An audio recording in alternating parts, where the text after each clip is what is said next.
आलमारी का भूत। गोंडल शहर में किराए के मकान में स्थायी हुए अनंत पेशे से शिक्षक हैं। अनंत स्कूल में काफी लोकप्रिय टीचर हैं।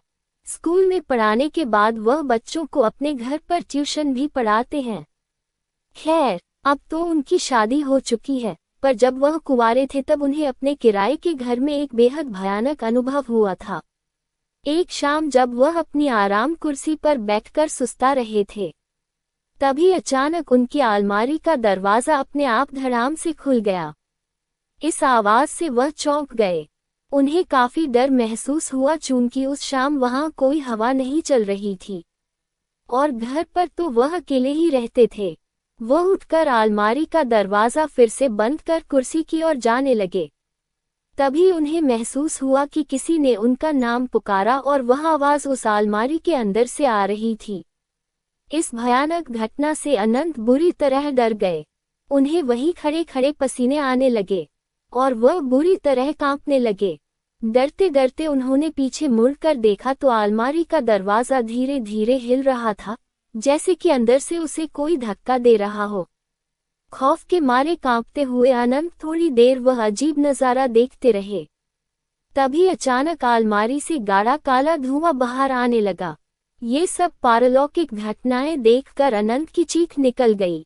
अनंत दौड़कर घर के बाहर आ गए और सारी बातें अपने पड़ोसियों को बताने लगे।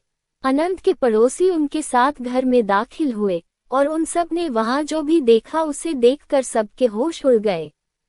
कमरे की छत पूरी तरह से काली पड़ चुकी थी। अलमारी के दोनों दरवाजे उखड़े हुए थे और सारा सामान नीचे जमीन पर बिखरा हुआ था। लोग कुछ समझ पाते इससे पहले ही वहां रखी अलमारी धड़ाम से जमीन पर आ गिरी। अनंत के साथ साथ अब सभी लोग इस भूता अनुभव से घबरा गए और बाहर की तरफ भागे। कुछ लोगों को भागते भागते एक चीख सुनाई दी, चले जाओ सब, पर किसी ने पीछे मुड़कर देखने की हिम्मत नहीं की। इस खौफनाक अनुभव के कारण अनंत बुरी तरह बीमार पड़ गए और कुछ दिन के लिए अपने गांव पर अपने माता पिता के पास लौट गए। जब वो गोंडल वापस लौटे तो कभी उस घर में वापस नहीं गए और किसी और मोहल्ले में रहने लगे। क्या थी इस खौफनाक घटना की वजह? मोहल्ले में रहने वाले बुजुर्गों से पता चला कि वो मकान अंग्रेजों के जमाने की बनी एक हवेली को तोड़कर बनाया गया था।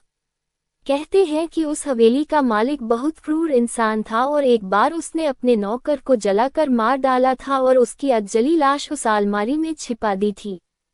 मकान मालिक ने कभी वो अलमारी